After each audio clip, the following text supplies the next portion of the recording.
guys, hope you're all doing okay.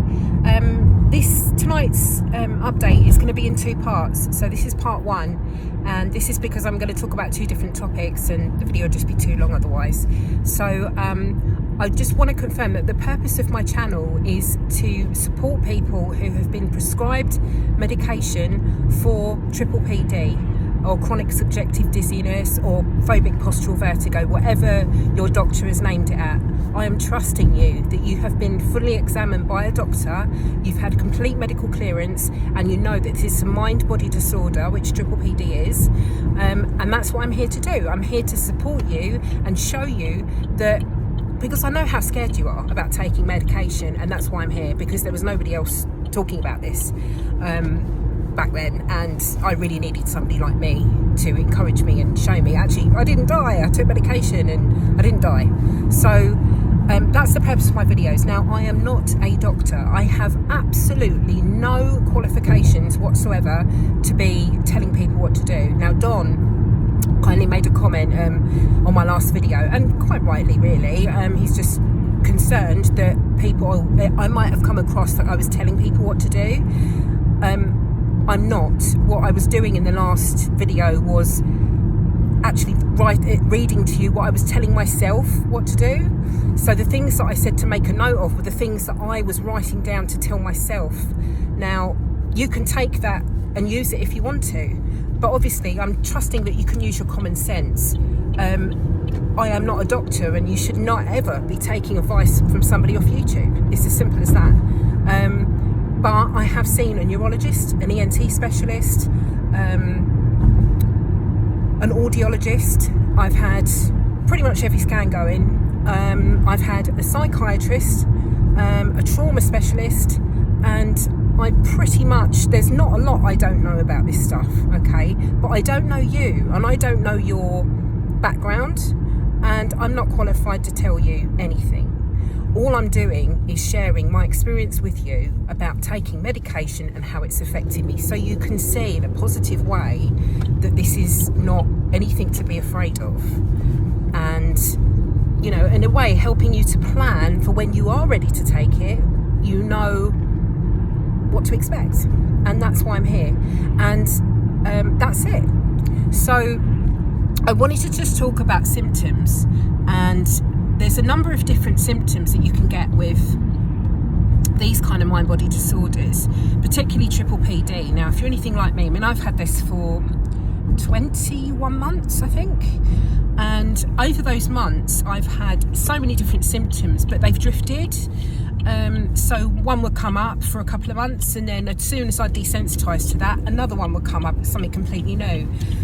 You know, as I said the other week, I've had nausea for the first time in forever, because the dizziness has started to lower down, so something else came up.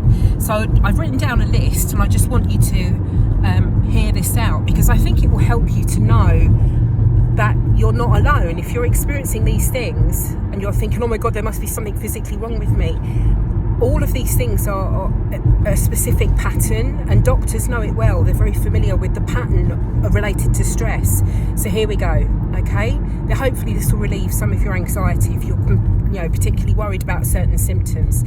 So here we go. Nausea, feeling like you're going to pass out, racing heart, lump in the throat, sudden weight loss, palpitations, trembling, twitching, muscle tension, dizziness, eye strain, tightness, a facial tic,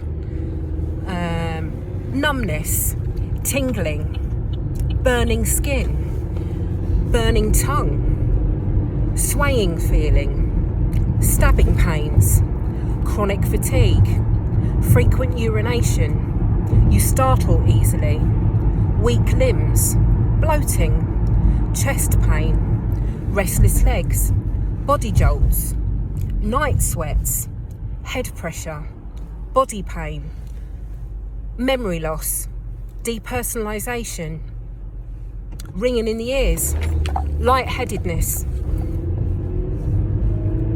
tight band around the head, hearing loss, chest pressure, yawning, crazy thoughts, difficulty breathing, falling sensation, sweating, shaking, knot in the stomach, jumpy, cold chills, headaches, brain zaps. Is that enough? Now, I've had probably 75% of those symptoms. How many can you count you've had, as long as you've had this? Restless legs is another one. And actually, I've had foot pain that's come out of absolutely nowhere and then disappeared. It's just our brain perceiving danger, and it's trying to send us a message through the body to protect us. It's such a strange way of doing it, but that's what it is. So I hope that eases some anxiety for you, that if you've experienced any of these symptoms and you've had medical clearance, then you know that this is all related to stress, and this is a very, very, very common thing. If you go to anxietycentre.com and look at anxiety symptoms, the list I've just given you will come up, okay? So to reassure you that these are all following the same pattern of stress. Anyway, I will come back to you in part 2 to let you know how I've been over the last week, and I'll speak to you in a bit. Bye.